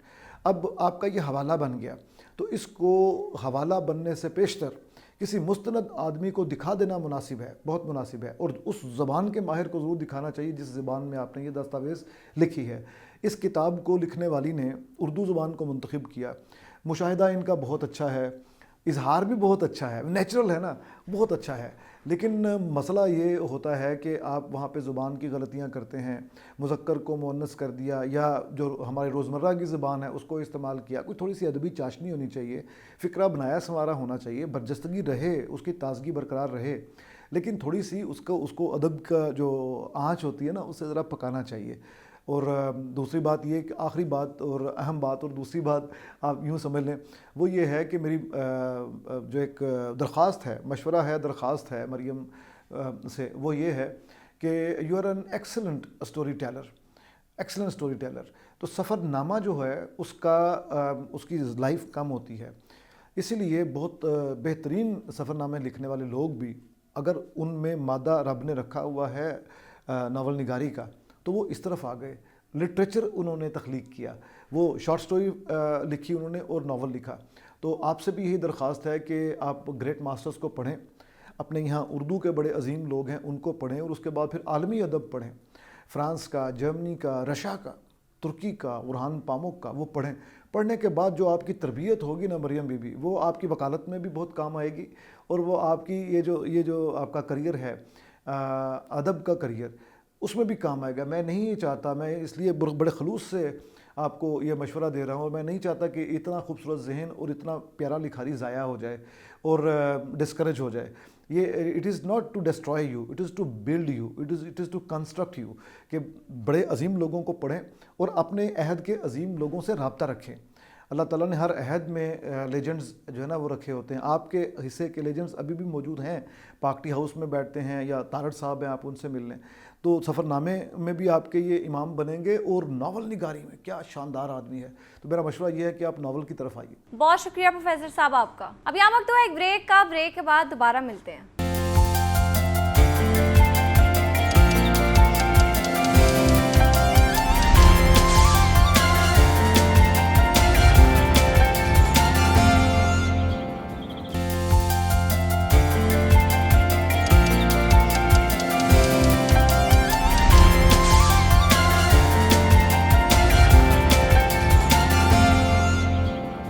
Welcome back. आगे बढ़ते हैं अपने अगले सेगमेंट की जानिब और थोड़ा ब्यूटी के हवाले से बात कर लेते हैं। और आज हम बालों के हवाले से बात करेंगे कि 2026 में बालों के लिए कौन से ट्रीटमेंट्स चल रहे हैं, कौन से ट्रीटमेंट्स हैं जो आजकल ट्रेंडिंग है और हर कोई करवाना चाह रहा है, कौन से ट्रीटमेंट्स हैं जो हमारे लिए नुकसानदेह हैं और हमें बिल्कुल अवॉइड करना चाहिए। और कुछ हेयर कलर और हेयर डाई के हवाले से भी बात कर लेंगे कि ये कब करवाना चाहिए और क्या इससे हमारा स्कैल्प डैमेज होता है या नहीं, और हेयर कलर ख़रीदते वक्त या हेयर डाई ख़रीदते वक्त किन चीज़ों का ख्याल रखना चाहिए। और इस पर बात करने के लिए मेरे साथ मौजूद हैं बहुत प्यारी सी गेस्ट अमारा शहजाद। अस्सलाम वालेकुम। कैसी हैं आप? मैं ठीक, शुक्र अल्लाह का, आप सुनाएं। अल्लाह का शुक्र। अच्छा हमारा सबसे पहले तो बताएं कि 2026 में क्या चल रहा है, क्या नया चल रहा है? अच्छा, उसमें हमारे पास कलर से रिलेटेड भी बहुत ज़्यादा न्यू ऑप्शंस आ गई हैं। और जैसे हर लड़की की शादी होती है, वो चाहती है कि उसके हेयर जो हैं वो स्ट्रेट और शाइनी दिखें। उसके लिए नैनोप्लास्टी या हेयर ट्रीटमेंट हम लोग कर रहे हैं और इस दफ़ा ईद पे बहुत लोगों ने नैनोप्लास्टी या हेयर ट्रीटमेंट करवाया है। क्या ट्रीटमेंट है ये? पहले तो जैसे केराटिन करवाते थे, वो आपकी अपर लेयर पे वर्क करता था क्योंकि हमारा बाल अपना केराटिन से बना हुआ था, तो बाल ड्राई आयरन करके ड्राई हो जाता था, जिसकी वजह से हम लोग केराटिन कराते थे। लेकिन अब जो नैनोप्लास्टी एक ट्रीटमेंट है वो आपकी क्यूटेक्स लेयर पे वर्क करता है। ठीक है। लास्ट एक शो में मेरी वॉइस काफ़ी ज़्यादा वायरल हुई थी, मैंने वहाँ पे कहा था कि केराटिन ट्रीटमेंट एक ऐसा ट्रीटमेंट है जब आपके हेयर वेंटिलेटर पे भी होते हैं ना, उनमें जान डाल देता है। लेकिन जो नैनोप्लास्टी है वो उससे भी बढ़ के है। जैसे वेंटिलेटर पे अगर बाल आपका चला गया तो उसके बाद उसको बूस्ट करने के लिए समझें कि नैनोप्लास्टी एडवांस्ड फॉर्म, बिल्कुल उसकी एडवांस्ड फॉर्म आ गई है। और उसमें बाल जो है वो थोड़ा लॉन्ग टाइम तक स्ट्रेट भी रहता है और शाइनी भी लगता है, और उससे बालों की स्ट्रेंथ भी बहुत अच्छी होती है, हेयर ब्रेकेज भी रिड्यूस होती है उससे। अच्छा हमारा हम ये भी सुनते हैं हेयर बोटॉक्स और एक्सटेंसो, ये सारे ट्रीटमेंट्स क्या हैं? अच्छा, हेयर बोटॉक्स जो है वो लाइक एक प्रोटीन ट्रीटमेंट है, वो भी आप करवा सकते हैं। लेकिन जैसे एक्सटेंसो आ गया, रिबॉन्डिंग आ गई, ये जो ट्रीटमेंट्स होते हैं ना, ये आपके बालों का बाउंड जो चेंज कर देते हैं, जिसकी वजह से बाल जो हैं वो वीक हो जाते हैं। और ये स्ट्रॉन्ग ट्रीटमेंट हैं, ये सिर्फ वर्जन हेयर पे ठीक रहते हैं, अदरवाइज अगर कलर ट्रीटेड हेयर होते हैं उस पर ये ट्रीटमेंट ठीक नहीं रहते, उससे बाल डैमेज हो जाते हैं। तो फिर आपको देखना चाहिए कि अगर आपके बाल कलर ट्रीटेड हैं तो फिर आपको केराटिन की तरफ जाना चाहिए या हेयर बोटॉक्स की तरफ जाना चाहिए, नैनोप्लास्टिया की तरफ जाना चाहिए। एक्सटेंसो या आप रिबॉन्डिंग जो है वो नहीं करवा सकते, अगर वो करवाते हैं तो फिर आपके बाल वीक हो जाते हैं। अच्छा, सही है। अच्छा हमारा आपने केराटिन के हवाले से हमें बताया कि अब उसकी भी एडवांस्ड फॉर्म्स आ गई हैं, लेकिन अक्सर लोग कहते हैं कि जिनके बहुत ज़्यादा कर्ली बाल हों उनको केराटिन नहीं करवाना चाहिए क्योंकि लोग केयर नहीं करते जब केराटिन करवा लेते हैं, और फिर जब उसका इफेक्ट्स ख़त्म होते हैं, उसका असर ख़त्म होता है, और जब ओरिजिनल हालत में बाल आते हैं तो बहुत ज़्यादा ड्राई और फ्रिजी होते हैं। तो ऐसा क्यों होता है? ऐसा नहीं होता। देखिए, अगर आपने केराटिन कराई है तो वो एक ट्रीटमेंट है, उसके बाद आपको उसके अकॉर्डिंग ही शैम्पूज वगैरह यूज़ करने चाहिए। अच्छा। ये नहीं होता कि आप केराटिन करा के कोई भी जाके लाइक मार्केट में शैम्पूज मिलते हैं काफ़ी, उस पर लिखा होता है कि केराटिन शैम्पू। इसका मतलब ये नहीं कि आप केराटिन कराने के बाद वो वाला केराटिन शैम्पू यूज़ कर लेंगे। केराटिन के बाद आपने सल्फेट फ्री, पैराबिन फ्री और जो पीएच लेवल आपके हेयर का बैलेंस करता है, आपने वो वाला शैम्पू यूज़ करना होता है। सही है, प्रॉपर कंडीशनर, प्रॉपर आपने केयर करनी है, कुछ भी नहीं होता। हाँ, कुछ लोगों को ये फील ज़रूर होता है 3 to 4 मंथ्स के बाद मे बी मेरे बाल ज़्यादा फ्रीजी आ गए। वो फ्रीजी नहीं आए होते, एक्चुअली उन्हें आदत पड़ जाती है बहुत ज़्यादा स्मूथ हेयर की। तो जब स्मूथ हेयर के बाद आपके ऊपर से अपने बाल आते हैं तो वो आपको लगता है कि मेरे बाल पहले से फ्रीजी हो गए या ड्राई हो गए। ऐसा नहीं होता। बस ये कि केराटिन जो आप करवा रहे हो वो आप अपनी सेटिस्फेक्शन कर लो कि केराटिन किस ब्रांड की हो रही है, क्या केराटिन की क्वालिटी अच्छी है, क्योंकि बहुत से सैलून्स जो हैं वो 5,000 में डील्स लगा के केराटिन करते हैं, लेकिन हम लोग इतनी चीप प्राइस में नहीं करते क्योंकि हमें इतनी चीप प्राइस में जो है केराटिन क्लाइंट के ऊपर करना जो है हमें सूटेबल ही नहीं है। मतलब उसमें देखें ना, आपको जिसमें कोई बची नहीं रही कोई चीज़, तो आप कैसे क्लाइंट्स के कर लेते हो। लेकिन 5,000 में कौन सी प्रोडक्ट्स आती होंगी केराटिन की? बिल्कुल, जो लोग 5-5 हज़ार में केराटिन कराते हैं उसके बाद फिर वो उसके रिजल्ट्स तो फिर उनके सामने ही होते हैं कि हेयर फॉल होता है और बाल भी वीक होते हैं। वैसे इसकी प्राइस रेंज क्या होती है केराटिन की? नॉर्मल अच्छे वाला केराटिन? अच्छा, देखें जो शोल्डर लेंथ है ना आपकी, वो 10 to 15 तक आपकी जो है ठीक है। केराटिन होनी चाहिए इतनी अच्छा, बालों की लेंथ पे डिपेंड बिल्कुल लेंथ पे डिपेंड करता है। अच्छा अमारा, आपने बताया जैसे किसी की शादी होने वाली होती है, अक्सर जो लड़कियां हैं वो ना एक्सटेंसो करवा लेती हैं, रिबॉन्डिंग करवा लेती हैं या केराटिन करवा लेती हैं, तो कुछ लोगों के बाल नेचुरली कर्ल्स होते हैं, तो क्या उनको मेंटेन करने के लिए कोई ट्रीटमेंट्स हैं? देखिए कर्ल्स, अगर आपने कर्ल्स रखने हैं तो फिर उसके लिए ये है कि आप होम केयर में अच्छे शैम्पू या लिविंग कंडीशनर वगैरह यूज़ कर सकती हैं। अगर आप कहती हैं कि हमारे कर्ल्स जो हैं वो ख़त्म हो जाएं, उसके लिए फिर यही है कि आप केराटिन लें या फिर हेयर बोटॉक्स लें, नैनोप्लास्टी, इस तरह के ट्रीटमेंट लें। और अगर आपके हेयर वर्जन है और कुछ लोग जैसे हमारे पास ब्राइड्स आती हैं, उन्होंने पहले कभी भी अपने बालों पे कोई ट्रीटमेंट नहीं किया होता, उन्हें हम कह देते हैं कि आप एक्सटेंसो करवा लें या आप रिबॉन्डिंग करवा लें, क्योंकि उन्होंने फर्स्ट टाइम करवाना होता है तो उसमें उनके बाल इतने ज़्यादा वीक नहीं होते। जो बार बार कराते हैं उनके बाल जो ज़्यादा बार बार weak होते कराते हैं। हैं फिर उनके बाल वीक हो जाते हैं। अच्छा, हमारा ये प्रोटीन वॉश, प्रोटीन ट्रीटमेंट, ये क्या है और ये केराटिन से कैसे डिफरेंट है? अच्छा, जो प्रोटीन वॉश होता है ना, ये टेम्परेरी होता है, लाइक 2-3 वॉशेस में ख़त्म हो जाता है। जैसे आप आती हैं, आप कहती हैं जो मुझे प्रोटीन कोई वॉश नुकसान चाहिए, तो नहीं bloated- होता इसका? नहीं, इसका कोई नुकसान नहीं है। ठीक है, और केराटिन ज़्यादा देर तक स्टे करता है। केराटिन ज़्यादा देर तक अच्छा, stay ये करता बताएं हमारा, अगर हम चाहते हैं जो हमारे ओरिजिनल हेयर हैं, जैसे कुछ लोगों के वेवी होते हैं, कुछ के स्ट्रेट होते हैं और कुछ के तो ज़्यादा कर्ल होते हैं, तो हम बस चाहते हैं वो हेल्दी लगे, वो शाइनी लगे और वो ना स्ट्रेट हो ना हम उनको कर्ल करवाना चाहते हैं, तो उसके लिए क्या बेस्ट है? हेयर केयर रूटीन बता दें। Hair care routine home care में अगर आप कहें तो ऑयलिंग बेस्ट है। आप ऑयलिंग करें, जैसे कोकोनट ऑयल होता है उसमें आप हनी थोड़ा सा ऐड करें और उसे 1 आवर के लिए अपने हेयर पे अप्लाई कर लें। उसके बाद आप अच्छा शैम्पू यूज़ करें और मास्क यूज़ करें और सीरम यूज़ करें। सीरम जो है ये आपको मस्ट यूज़ करना चाहिए जिनके ड्राई और कर्ली बाल होते हैं, फ्रीजी बाल होते हैं, ये फ्रीजीनेस को कंट्रोल करता है सीरम, और आपकी स्प्लिट एंड्स भी नहीं होते उससे। ठीक है। अच्छा, हमारा हेयर कलर के हवाले से बताएं कि ना अक्सर लोग जब डाई करवा लेते हैं उसके बाद उनके वाइट बाल आना शुरू हो जाते हैं, और कुछ लोगों को, मेरी अपनी फ्रेंड्स हैं, मैं उनको देख रही हूँ वो शुरू से कलर करवा रही हैं, लेकिन उनके बालों का ओरिजिनल कलर वैसा ही होता है जब कलर उतरता है, लेकिन कुछ लोगों के ग्रे हेयर स्टार्ट हो जाते हैं, ऐसा क्यों होता है? अच्छा, ऐसा इसलिए होता है कि जो लोग बॉक्स कलर यूज़ करते हैं, बहुत ही ज़्यादा नॉर्मल प्राइजेज़ में मार्केट में मिल रहे होते हैं, बहुत लोकल अमोनिया फ्री नहीं होते वो कलर्स, वो यूज़ करते हैं, जिसकी वजह से उनके ग्रे हेयर आने लग जाते हैं। अच्छा। और उन्हें ये आइडिया नहीं होता कि देखें हमारे ग्रे हेयर नहीं है, वो डायरेक्ट क्या करते हैं, अपने स्कैल्प के ऊपर कलर लगाते हैं। बिल्कुल। आपने अक्सर और लोगों वो को भी देखा- घर पे खुद ही घर अप्लाई में करते आपने हैं। अक्सर लोगों को देखा होगा कि वो जब डाई करते हैं तो उनका स्कैल्प का कलर लाइट होता है और नीचे वाले बाल डार्क होते हैं। वो कहते ऐसे हैं ही। यार हमने ये बॉक्स कलर लिया था, ये लगाया बॉक्स के ऊपर तो ये शेड था, लेकिन जब लगाया तो रूट्स में आ गया, नीचे नहीं आया। ऐसे क्यों? है। क्योंकि उनको एप्लीकेशन का मेथड नहीं पता था। दूसरा, ये जब शैम्पू कलर हम बार बार रिपीट करते हैं तो उससे हमारे ग्रे हेयर आने के चांसेस होते हैं। लेकिन जो लोग ये कहते हैं कि डाई करने से ग्रे हेयर आते हैं, वो गलत बात है। ग्रे हेयर आपकी हमेशा इंटरनल वीकनेस या जो आपके टाइम के साथ आने हैं वही आते हैं। अच्छा, हम कलर कैसे चूज़ करें? अच्छा कलर अगर हम चाहते हैं जाके हम खरीदें, तो फिर हम कैसे चूज़ करें? इंग्रेडिएंट्स कौन से देखें कि उसमें ना हो?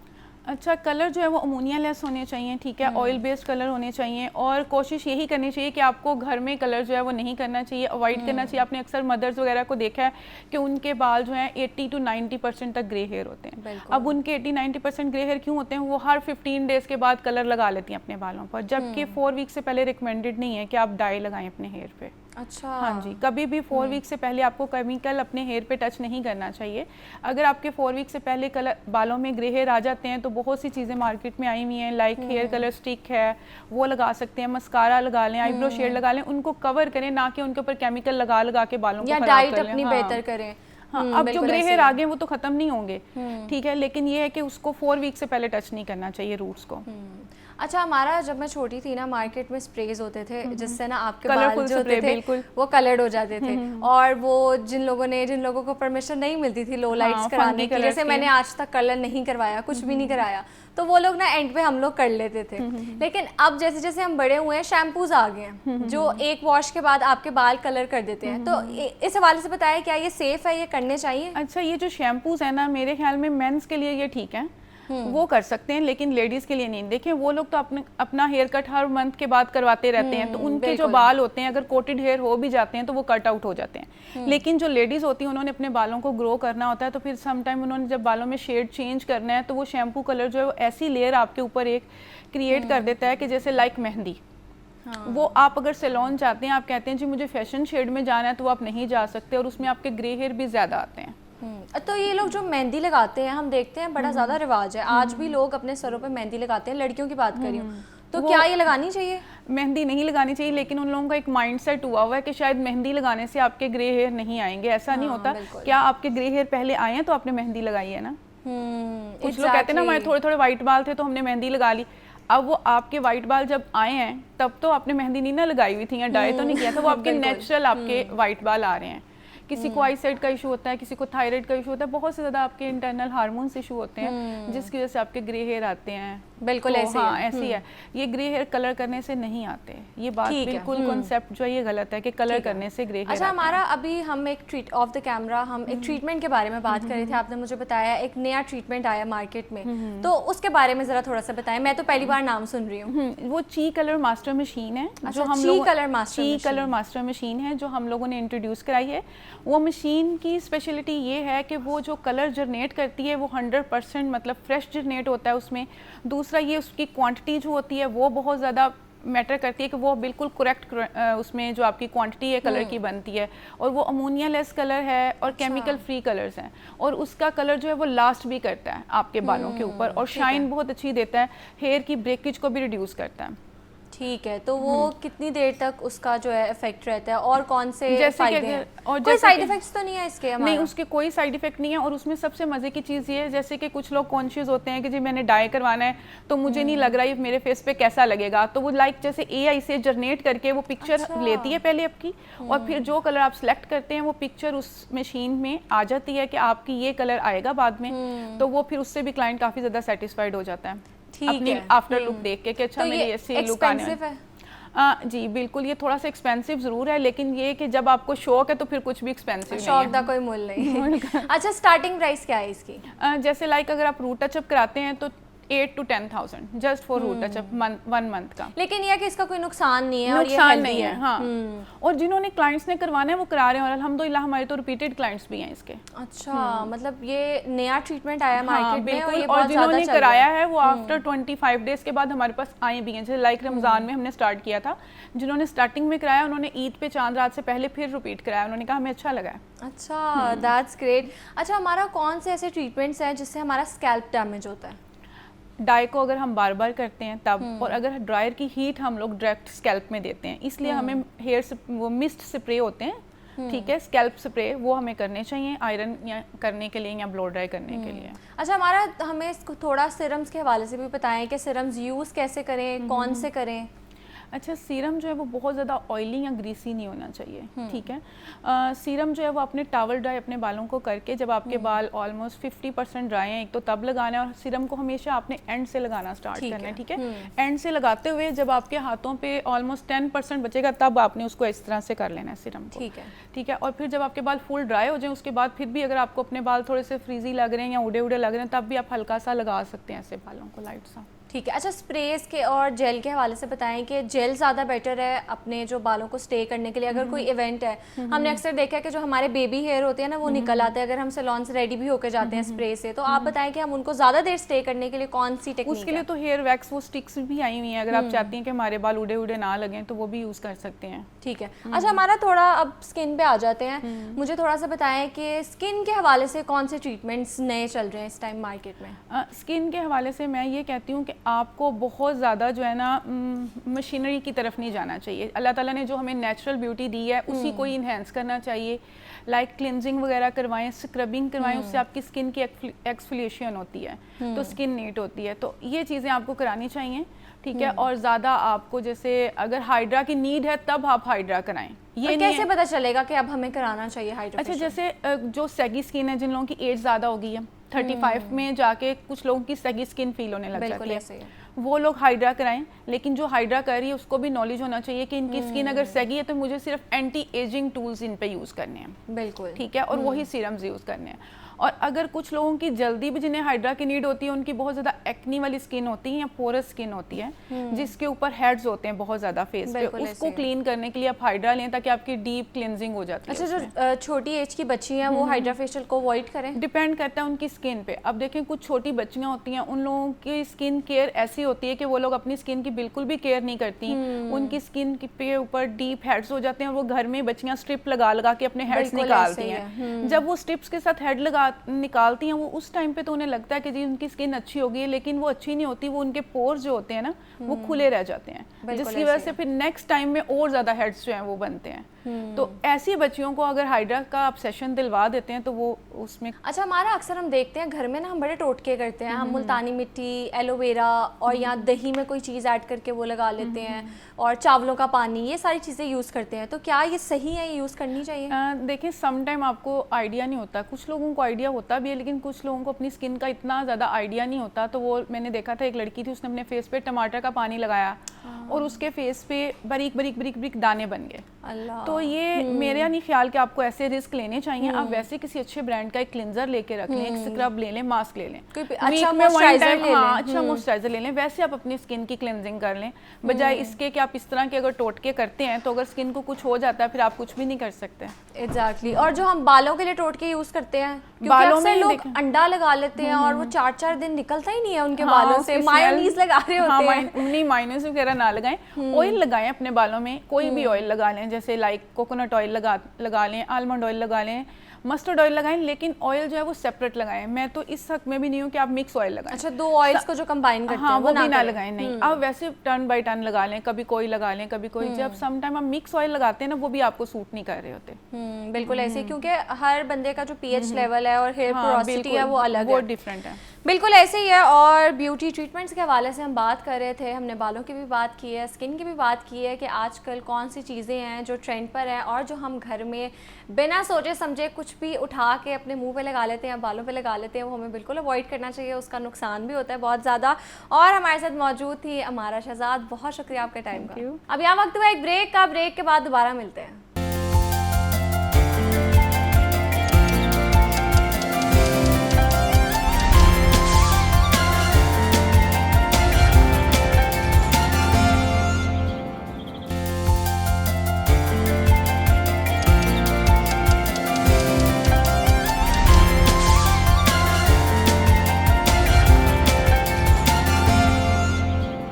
Welcome back. आगे बढ़ते हैं अपने सेगमेंट की जानिब। और दुनिया भर में मेंटल हेल्थ के मसाइल को संजीदगी से लिया जाता है और हर तरह के स्ट्रेस पर बात करने को पॉजिटिव स्टेप समझा जाता है। हमारे यहाँ अव्वल तो स्ट्रेस को काफ़ी हद तक संजीदा अमल ही नहीं समझा जाता, दूसरा हम ये तवक्को रखते हैं कि सामने वाला शख्स सब कुछ ही कर सकता है या इसे करना ही चाहिए, यानी कोई भी ऐसा टास्क है जो इसकी ज़हनी और जिस्मानी सलाहियत से कहीं बढ़कर है वो हाँ ही कर सकता है, यानी इनकार की गुंजाइश ही नहीं। और यहीं से मेंटल स्ट्रेस शुरू हो जाता है। आपने हर चीज़ को यस सर या हो जाएगा कहकर बाद में ख़ुद को परेशानी का शिकार किया होता है। तो ये कहीं बेहतर है कि आप इब्तिदा से ही ये टास्क लेने से इनकार कर दें। और साइकोलॉजिकल टर्म में इसे पावर ऑफ सेइंग नो कहा जाता है। ये क्या है और आपकी मेंटल हेल्थ के लिए इस पर बात करना या समझना कितना ज़रूरी है, तो हम जानेंगे माहिर नफ्सियात से जो हमारे साथ मौजूद है। मेरे साथ मौजूद हैं इरम मखदूम। अस्सलाम वालेकुम, कैसी हैं आप? अस्सलाम, आप कैसी हैं? अल्लाह का शुक्र। अच्छा इरम, सबसे पहले तो जैसे मैंने बात की है कि हम लोगों से तवक्कुआत रखते हैं कि वो हर बात में हमें हाँ कहें जी। और अगर कोई इंसान हमें नो कह देता है या अपनी कोई बाउंड्री सेट कर देता है तो हम लोग ऑफेंड हो जाते हैं। हालांकि इट्स वेरी नॉर्मल कि आप किसी इंसान को नहीं कह रहे हो या आप कह रहे हो मैं ये नहीं कर सकती या मैं नहीं कर सकता, या उसको किसी चीज़ से मना कर रहे हो, तो उसको इस पे ऑफेंड नहीं होना चाहिए बल्कि ग्रेसफुली एक्सेप्ट करना चाहिए और अगले की बाउंड्री की रिस्पेक्ट करनी चाहिए। लेकिन हमारी सोसाइटी में ऐसा नहीं है। पीपल प्लीजिंग हमारी सोसाइटी में बहुत ज़्यादा कॉमन है, तो इस हवाले से बताएं कि ऐसा क्यों है? देखें, पाकिस्तानी सोसाइटी में स्पेशली जो है ना, नो कहने को बदतमीज़ी करार दिया जाता है। आप अपनी बाउंड्री सेट कर रहे हैं तो आप सेल्फिश हैं। क्योंकि एग्रेसिव हैं या सेल्फिश हैं, वो समझते हैं कि आप डिसओबीडियंट हैं। आप एक अच्छे बेटे, एक अच्छी बहू, एक अच्छे एम्प्लॉय तभी बन सकते हैं जब आप हर चीज़ पे यस बॉस, यस सर या GM ही कहते हैं। लेकिन देखें, जहाँ पर अगर आप नो कहते हैं वहाँ पे आप अपनी मेंटल हेल्थ को प्रायोरिटी देते हैं, क्योंकि इंसान हमेशा हर वक्त हर काम करने के लिए रेडी और अवेलेबल नहीं होता। कुछ चीज़ें उसकी स्किल्स, उसकी सलाहियतों और उसकी अपनी सेल्फ की जो पावर है उससे बढ़कर होती हैं। लेकिन लोगों को खुश करने की खातिर, क्योंकि हमारे यहाँ पीपल प्लीजिंग का कॉन्सेप्ट भी बहुत ज़्यादा है कि अगर आप पीपल प्लीजर होंगे तो आपको मुआशरा एक्सेप्ट करेगा, वरना आपको मुआशरा एक्सेप्ट ही नहीं करेगा। तो ऐसे लोगों की तो लोग रिस्पेक्ट ही नहीं करते।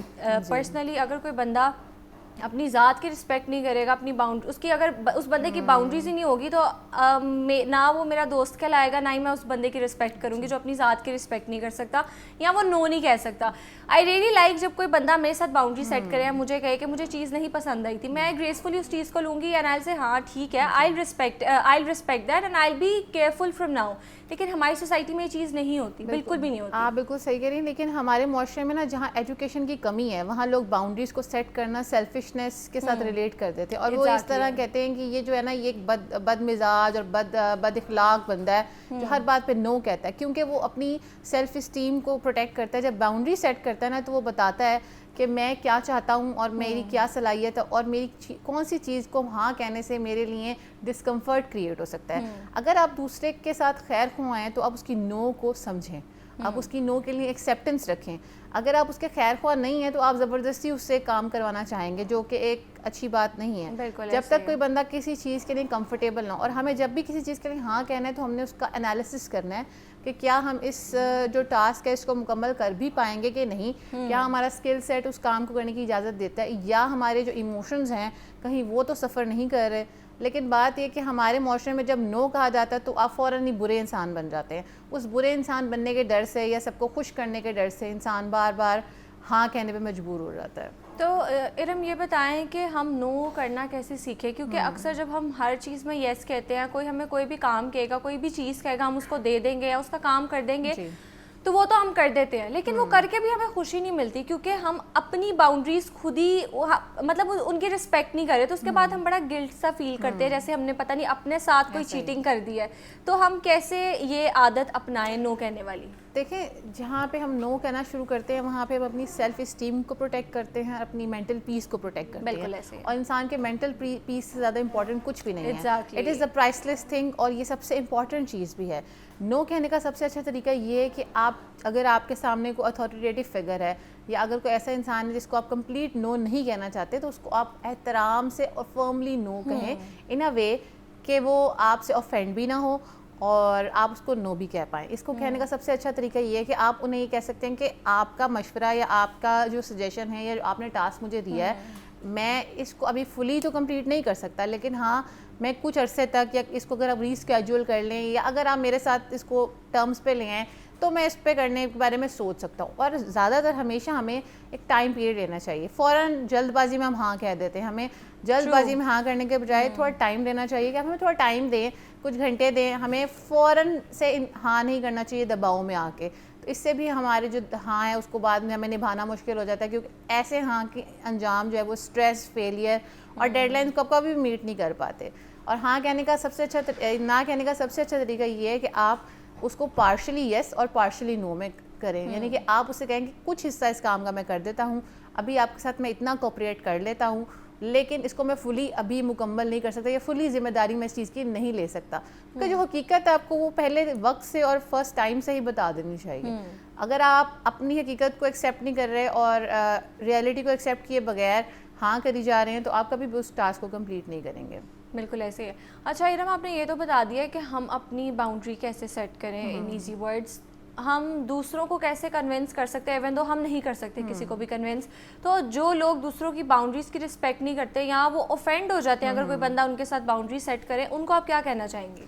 देखें, दूसरों को हमेशा दूसरों की बाउंड्रीज़ के बारे में ख्याल रखना चाहिए। एक तो ये बात है कि कभी भी कोई बंदा आपको नो कह रहा है, it's not in a direct way कि आपको डिसरिस्पेक्ट कर रहा है, इट्स नॉट पर्सनल। उसकी कोई मजबूरी हो सकती है, उसको कोई अलालत हो सकती है, बीमार हो सकता है, उसकी कोई पर्सनल कमिटमेंट हो सकती है, उसकी हो सकता है स्किल्स और हिम्मत इजाज़त ना दे रही हो, लेकिन हम ये समझते नहीं हैं। जो लोग नो को एक्सेप्ट नहीं करते और जो बाउंड्रीज़ को एक्सेप्ट नहीं करते, उनको ये सोचना चाहिए कि कल को वो भी उस पोजीशन में हो सकते हैं। They could be in the same position, वो उस पोजीशन में हो सकते हैं कि उनको भी नो कहना पड़े किसी को। तो दूसरे के कहते हैं ना, putting your self in other shoes, आपको थोड़ा सिंपथाइज और एम्पथाइज करना चाहिए कि अगर वो नो कह रहा है, कोई आपका एम्प्लॉय है, आज अगर उसने किसी टास्क के लिए नो कह दिया, हो सकता है उसको कोई पर्सनल कमिटमेंट हो, उसकी कोई पर्सनल मेडिकल इमरजेंसी हो, आप दूसरे की मसले को उसके शूज़ में उतर के यानी कि उसकी जगह पे जाकर समझने की कोशिश करें। और हमें एज अ सोसाइटी ऑफेंड नहीं होना चाहिए। No means no and no is a very strong statement. ये अपने आप में एक पूरा एक स्टेटमेंट है, अपने आप में पूरी एक बात है। आप नो के आगे लोग एक्सप्लेन करना शुरू कर देते हैं, नो के आगे लोग सफाइयाँ देना शुरू कर देते हैं, जिससे कि बात वीक होती है। आप नो पे फर्म रहें और जो आपका रीज़न है, जो आपका राइट रीज़न है, वो ज़रूर सामने पेश करें, लेकिन सफाइयाँ ना दें, बिकॉज आपने नो अपने मेंटल पीस को बचाने के लिए कहा है, ना कि उसमें और ज़्यादा अपने मेंटल पीस को इफ़ेक्ट करें इस तरह की सफाइयाँ दे के जो लोगों ने माननी ही नहीं है। तो जो नहीं मानते उनके लिए मशवरा है कि आप प्लीज़ लोगों के नो को एक्सेप्ट करना शुरू करें और लोगों के नो की रिस्पेक्ट करें, क्योंकि आज अगर आप उनके नो की रिस्पेक्ट नहीं करेंगे तो कल आपके नो की भी कोई रिस्पेक्ट नहीं करेगा। बिल्कुल ऐसी है। अच्छा इरम, मुझे ये लगता है, आप मुझे सही कर सकते हैं इफ़ आई एम रॉन्ग, कि जिस इंसान की खुद की बाउंड्रीज़ बहुत ज़्यादा स्ट्रिक्ट होती है ना, वो दूसरों की बाउंड्रीज़ की भी रिस्पेक्ट करते हैं, क्योंकि ऐसे इंसान जो किसी की बाउंड्री की रिस्पेक्ट नहीं करते, उनकी खुद की भी कोई बाउंड्री नहीं होती, वो अपनी ज़ात के लिए भी उन्होंने कोई वो सेट नहीं किया होता, मयार नहीं सेट किया होता। Like I personally love it जब मेरे साथ कोई कहे, मुझे कोई कहता है नो, मतलब मुझे लगता है कि उस बंदे का ऑरा बहुत अच्छा है, उसकी वाइब्रेशन बहुत हाई है, वो अपने बारे में सोचता है, उसको अपना ख्याल है, दैट्स व्हाई ही और शी इज सेइंग नो। तो अगर कोई इजी टिप्स है, हम इस चीज़ को कैसे अडेप्ट कर सकते हैं अपनी लाइफ में, वो हमें बताएं। सबसे पहले जब नो कहने की आदत हमें डाल लेनी चाहिए। बहुत सारी जगहों पे हमें अपने बॉसेस को नो कहना पड़ता है, बहुत सारी जगहों पे हमें अपने फैमिली में नो कहना पड़ता है, फ्रेंड्स को हम नो को कभी भी सेल्फिशनेस से कनेक्ट ना करें। हमें अपने आपको पर्सनली भी ट्रेन करने की ज़रूरत है कि saying no is protecting your mental peace, is staying calm and staying at terms with your skills। आप अपनी skills के साथ terms पे रहेंगे। अगर आप अपनी सलाहियत से बढ़कर काम करेंगे तो आप क्या करेंगे, अपने आप को बोझ में डाल रहे हैं। एट द एंड आप एक मेंटल स्ट्रेन और बर्नआउट में चले जाते हैं, and you will feel drained, you will feel drained. और अगर आप अपने मेंटल पीस को प्रोटेक्ट करना चाहते हैं और अपने आप को एक हेल्दी वे में अपने तमाम काम परफॉर्म करना चाहते हैं, तो आपको अपने आप को किसी भी ऐसे काम के लिए हाँ कहने की ज़बरदस्ती ज़रूरत नहीं है जो आपके मेंटल पीस को हार्म करे। इसी से आप लॉन्ग टर्म अच्छी तरह प्रोडक्टिवली काम कर सकते हैं। आप प्रोडक्टिव तभी रहेंगे ना जब आप काम को दिल से करेंगे। अक्सर कहा जाता है ना कि make your passion your career, तो तभी इसलिए कहा जाता है उन कामों को करना जो आप करना ही नहीं चाहते। रोज़ आपसे फाइल वर्क करवाया जा रहा है, रोज़ आपसे ऐसा काम कराया जा रहा है जो आप करना नहीं चाहते, और यस बॉस कर रहे हैं, तो आप एक दिन थक जाएंगे। इसी तरह से अगर आप हर काम के लिए यस कहते रहेंगे और जिनके लिए आपको नो फर्मली कहना चाहिए नहीं कहेंगे, तो आप थक जाएंगे। उस थकावट से बचने के लिए हमें चाहिए कि हम नो कहना सीखें और अपने राइट को, अपने मेंटल पीस को और अपने कामनेस को प्रोटेक्ट करें, क्योंकि सुकून नहीं है, ज़हनी सुकून नहीं है, तो चाहे पैसा हो, चाहे हर चीज़ हो, you can not enjoy that. तो do that which makes gives you pleasure. बिल्कुल ऐसी है। अच्छा इरम, क्या हम अपने पेरेंट्स के साथ बाउंड्री सेट कर सकते हैं? हाँ जी, पेरेंट्स के साथ भी बाउंड्री सेट की जा सकती हैं, लेकिन उसके लिए एक 2 वे डायलॉग होना बहुत ज़रूरी है। आप अपने पेरेंट्स के साथ, पेरेंट्स एक ऐसी हस्ती हैं जिनको आप कम्युनिकेट कर सकते हैं और मोस्टली वो आपकी बात को समझ भी जाते हैं। अगर आप किसी उनके डिसीजन से खुश नहीं हैं या आप चाहते हैं कि आप उनसे कम्युनिकेट करें कि ये डिसीजन ऐसे नहीं ऐसे होना चाहिए, तो आप उनको वक्ती तौर पे डायरेक्टली नो ना कहेंगे जी मैं बिल्कुल ऐसा नहीं करूँगा।